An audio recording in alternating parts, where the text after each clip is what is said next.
예, 이렇게 두산그룹을 비롯해 대한항공, 쌍용차 등 굴지의 기업들이 벼랑 끝에 몰려 있습니다. 이 위기에서 벗어나기 위해 부동산 등 알짜 자산 매각을 추진 중인데요. 하지만 코로나19 탓에 좀처럼 속도를 못 내고 있습니다. 이 때문에 정부가 지난주 발표한 2조 원 규모의 자산 매입 프로그램을 찾는 기업들도 상당수일 것으로 예상됩니다. 허윤영 기자의 보도입니다.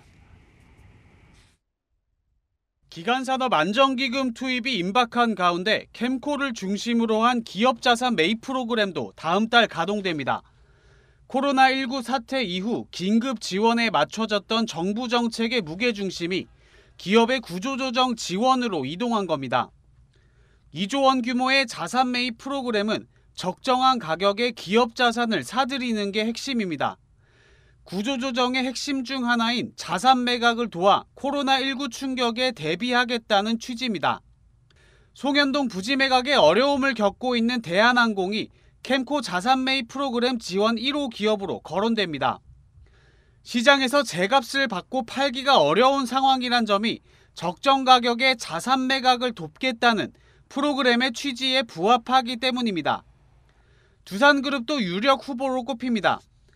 경영 정상화 방안에 주요 계열사뿐만 아니라 클럽 모우CC, 두산타워 등 부동산 자산도 매각 대상에 오른 상황.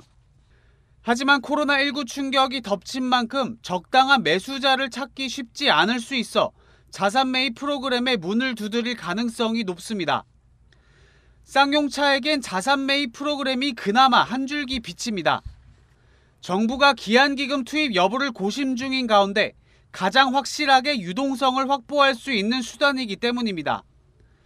실제 쌍용차는 이번 달 서울 구로동 서비스 센터를 1,800억 원에 매각해 유동성을 확보했습니다. 기한기금 지원이 불발될 가능성도 있어 다른 자산도 줄줄이 매물로 내놓을 수 있습니다. 물건을 사주는 거는 아무 차별이 없습니다. 쌍용 코로나가 됐든 코로나가 안 됐든 어려움에 처해 있는 기업들에 대해서는 코로나19 충격이 덮친 올 1분기에만 기업들의 자산 매각 규모가 2조 원에 육박한 상황. 운용 규모 2조 원도 부족할 수 있다는 관측이 벌써부터 나옵니다. 머니투데이 방송 허윤영입니다.